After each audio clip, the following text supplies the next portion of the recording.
जो तुम आज सिचुएशन देख रहे हो, ये सिचुएशन अशोक के सामने भी थी, तभी तुम उसे द ग्रेट कहते हैं, जिसको समझ में आ रहा हो।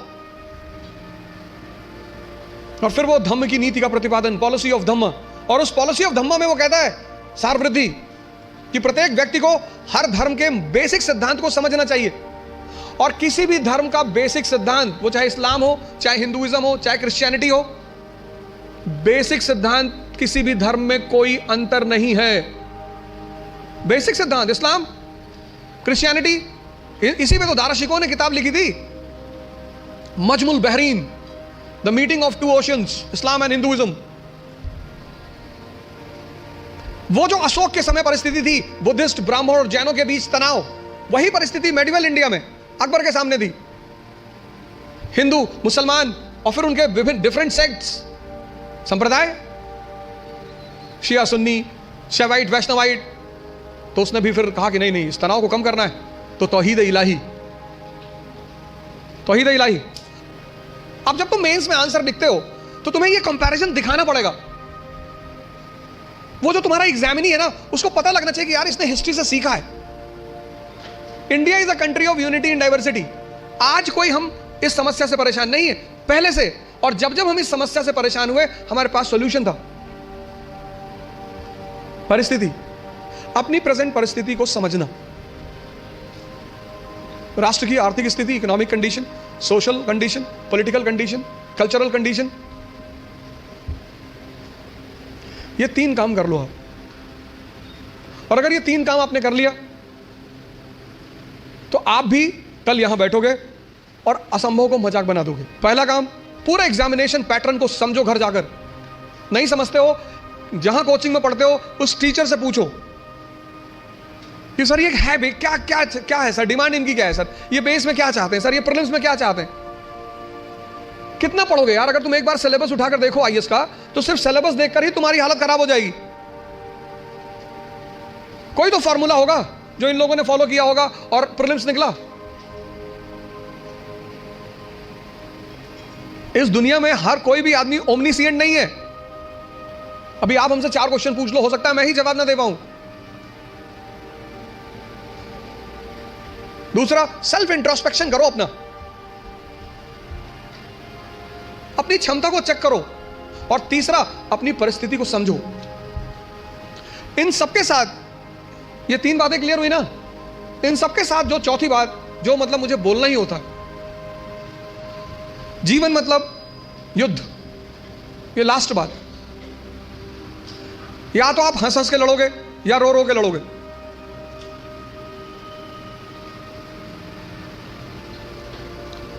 जीवन मतलब युद्ध। 2 लोगों के जीवन में कोई लड़ाई नहीं है। एक चपरासी के जीवन में, चपरासी, कुछ लोग मुझसे कहते हैं मुझे चैलेंजेस नहीं चाहिए लाइफ में। बहुत अच्छा, चपरासी बन जाओ।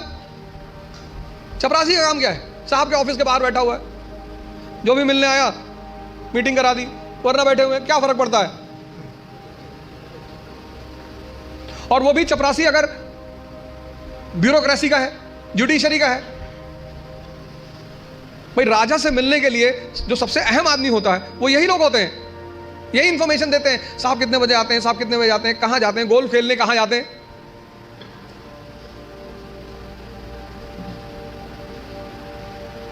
और या फिर जो लोग हरिद्वार चले गए, जिन्होंने कहा भैया हमें नहीं बनना आईएएस, हमें प्रधानमंत्री नहीं बनना, हमें कुछ बनना ही नहीं। आज आप गेरुआ पहन लो, आज आपके जीवन की सारी चुनौती खत्म, क्योंकि आपने मान लिया कि आप इस जीवन की लड़ाई में शामिल नहीं हो। लेकिन जीवन का मजा भी तो यही है। और करना क्या है? तो जब लड़ना है, जब ये पता है कि लड़ना है, युवा मतलब शक्ति। भारत आज एक दुनिया का ऐसा देश है जिसके पास सबसे ज्यादा युवा हैं। और भारत आज दुनिया का एक ऐसा देश है जिसके युवा सबसे ज्यादा डिप्रेशन में हैं। और जीवन की लड़ाई में 2 ताकतें बहुत काम आएंगी, एक मन की और एक शरीर की। तुम जब भी ऊपर उठोगे तो ये ग्रेविटी तुम्हें नीचे खींचेगी ना, ऐसा समाज की ग्रेविटी है। हम जब आईएएस की तैयारी करने गए तो हमारे गांव में हर आदमी मतलब एक साहब तो हंसना शुरू किया उन्होंने और हंसते हंसते गिर गए वो। उन्होंने हमसे पूछा दिल्ली क्यों जा रहे हो? अब मेरा दिमाग खराब था, मैंने कह दिया मैं आईएएस की तैयारी। बोले आईएएस? फिर वो हंसने लगे और हंसते हंसते वो गिर गए। और उस हंसी का इतना रोल रहा मेरे जीवन में, मतलब उस हंसी ने मुझे एकदम मजबूत कर दिया था कि अब आईएएस ही बनना है। उस दिन मुझे एहसास हुआ कि महाभारत क्यों हुई। आपको कोई डांट दे उतना बुरा नहीं लगता, आपको कोई भगा दे बुरा नहीं लगता, जब लोग हंसते हैं ना तब बहुत दर्द होता है। लेकिन मेरे पिताजी ने मुझसे कहा कि आईएएस प्रधानमंत्री बनने वाले आदमी। अरे मैंने कहा यार क्यों चला रहे हो फालतू में। भगवान का आशीर्वाद से आज भी हमारे साथ हैं, और मैं अगर उनसे कोई भी बात कहता हूँ तो तुम्हारे लिए तो कल ही कर लोगे। मैंने कहा सोच रहा है हवाई जहाज खरीद लो। अरे ने कहा भैया जी लेने दो। लेकिन उन्हीं की वजह से मतलब आज जहां भी मैं हूं उसमें सबसे ज्यादा योगदान मेरे पिताजी का है।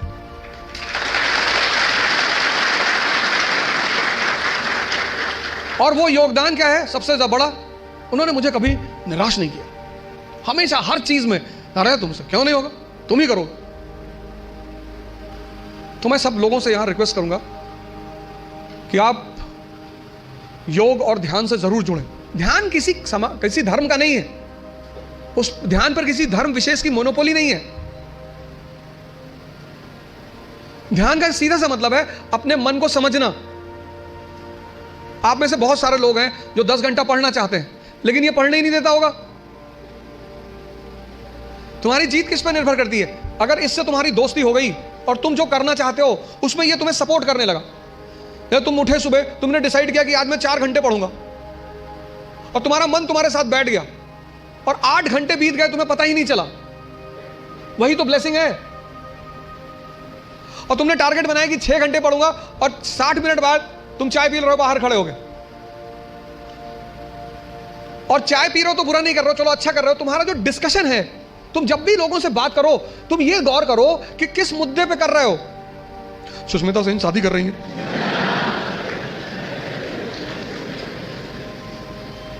तुम्हारा चाय पीना भी बुरा नहीं है, तुम्हारा डिस्कशन करना भी बुरा नहीं है, बुरा है तुम्हारा मुद्दा।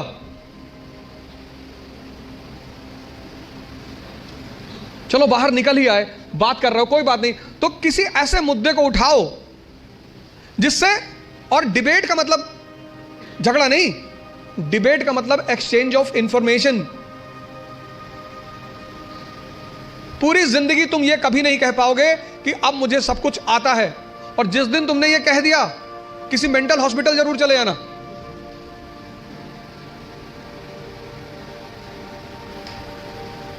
अपने आप को ताकतवर बनाओ, फिजिकली और मेंटली, क्योंकि यही ताकत तुम्हारा उत्साह बनेगी। मुझसे लोग पूछते हैं उत्साह कहां से आता है? शक्ति से। ये जो एंथुजियाज्म है, ये जो कॉन्फिडेंस है, ये ताकत का खेल है।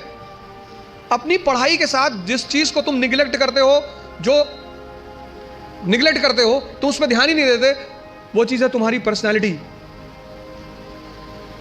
पढ़ाई के साथ साथ जो इक्वली इंपॉर्टेंट चीज है वो है पर्सनैलिटी, तुम्हारी साइकोलॉजी, तुम्हारा सोचने का तरीका।